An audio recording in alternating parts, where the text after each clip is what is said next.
Just before we get into today's video, I would really appreciate it if you hit the subscribe button, click the like button so that you don't miss my future contents, and share this with your friends.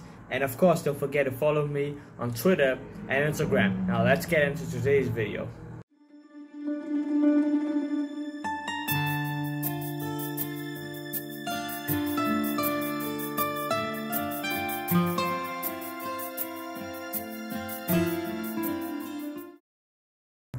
So I've been living in Malaysia for a month.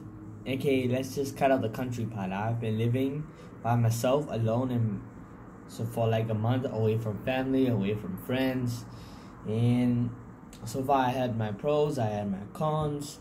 But the one thing that I really struggle to adapt to is the amount of money I spend. Because as you know, like, I have no job. I'm just a college student with no jobs, just spending on my parents' allowance.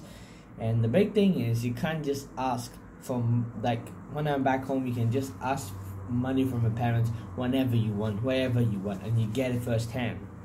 Here, now I have my own bank card, and they give me an allowance. I'm not gonna tell you how much I have per month yet. And so what I have to do is I gotta calculate how much I want to spend per month, because if I overspend it, I'm fucked up. Because you can't, I mean, they can actually transfer to your account, but you're not gonna get it at this second like you used to. I mean, back home you can just ask, like, "Hey mom, give me $10. She's gonna give you without hesitation. Anyway, here you can just, if you phone your dad, maybe, "Dad, I ran out of money, give me $20, $30, whatever."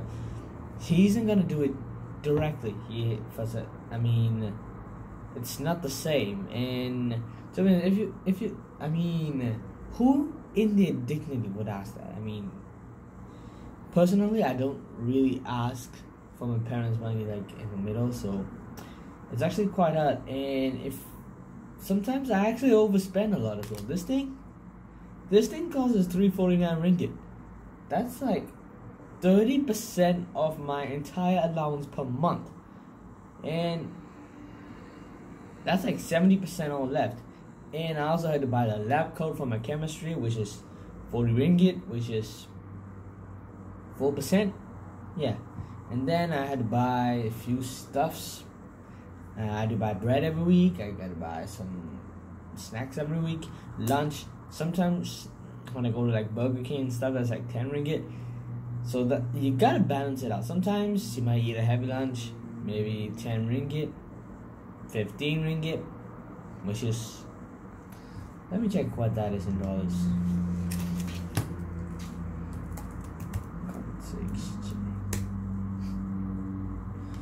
So technically, that's $2, and that's like 1% of my entire allowance. So what I'm trying to say in this video is, when you're living on your own, and when you are used to solitude, like when you're used to staying on your own, I don't mean living in your own apartment for 1 month. I just mean like when you're used to spending time alone.